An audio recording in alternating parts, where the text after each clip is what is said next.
Hey guys, alright, we're back on chapter 1 of Patina, continued. Alright, so here we go. I'm going to back up a sentence. He also said tea and eat are made of the same letters anyway. So pretending to eat was pretty much the same as pretending to drink. And what better thing to pretend to eat than cupcakes? And that's what we always had, imaginary cupcakes. But on this night, my mother cut the party short because it was a school night. Plus, she was pregnant with Maddie at the time and needed my father to massage her feet. So he whispered in my ear, "Sleep tight, sweet pancake. Your mama and the waffle need me." Then he kissed me goodnight, first on the forehead, then on one cheek, then on the other cheek. I don't know what happened next. My guess is that after rubbing Ma's feet, he kissed her goodnight too. And Maddie, the waffle, who was probably being all fidgety in Ma's stomach. I bet Dad smooched right on the belly button, then rolled over and went to sleep. But he never woke up, like ever. It was crazy. And if we had been allowed to drink pretend tea from my mother's real cups, they all would have been shattered the next morning after she woke me up, her face wet with tears and blurted, "Something's happened." I would have smashed each and every one of them cups on the floor, and I would have smashed more of them 2 years later when my mother had 2 toes cut off her right foot, and 6 months after that when she had the whole foot cut off, and 6 months after that, 3 years ago, when my mother had both her legs chopped off, which, I'm telling you, would have left the whole stupid cabinet empty. Broken mugs everywhere, nothing left to drink from. But I didn't. Instead, I just swallowed it all and wished this was all some kind of invisible pretend something, but it wasn't. And just so you don't get the wrong idea, it's not like my mom just wanted her legs cut off. She got the sugar. Well, it's really a disease called diabetes, but she calls it the sugar, so I call it the sugar. Plus, I like that better than diabetes, because diabetes got the word die in it, and I hate that word.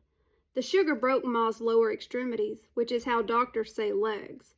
It just went crazy all in her body, stopped the blood flow to her feet.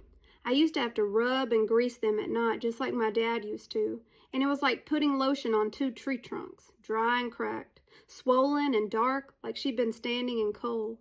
But at some point, she just couldn't feel them no more, and I went from moisturizing them to trying to rub them back to life.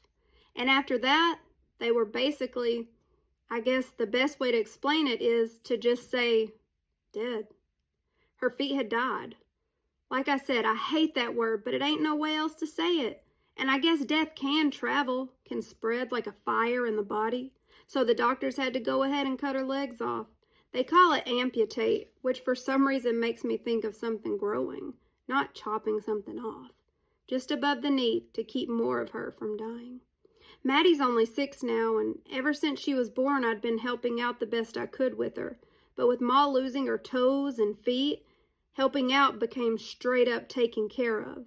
I'm talking about keeping lists in my head of things I had to take care of.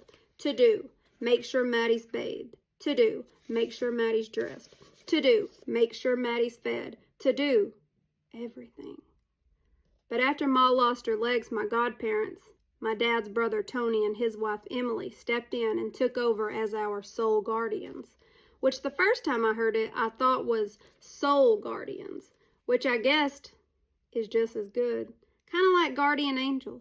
I bet Uncle Tony and Auntie Emily, who Maddie used to call Mama Emily, which became Momly, had no idea of that when they said they would be our godparents, they were inheriting all this drama.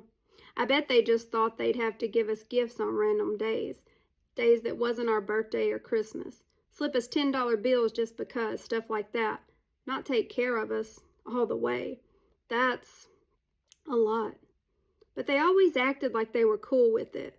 Like this is what they signed up for. And we grateful, even though I still gotta look out for Maddie because, you know, I just do. I still keep a list in my brain. Plus, Momly can't do black hair for nothing. Why am I telling you this long story? Oh, I remember. Because on Sundays, like I said, Maddie's hair gotta be right for Ma. Join me for chapter 2.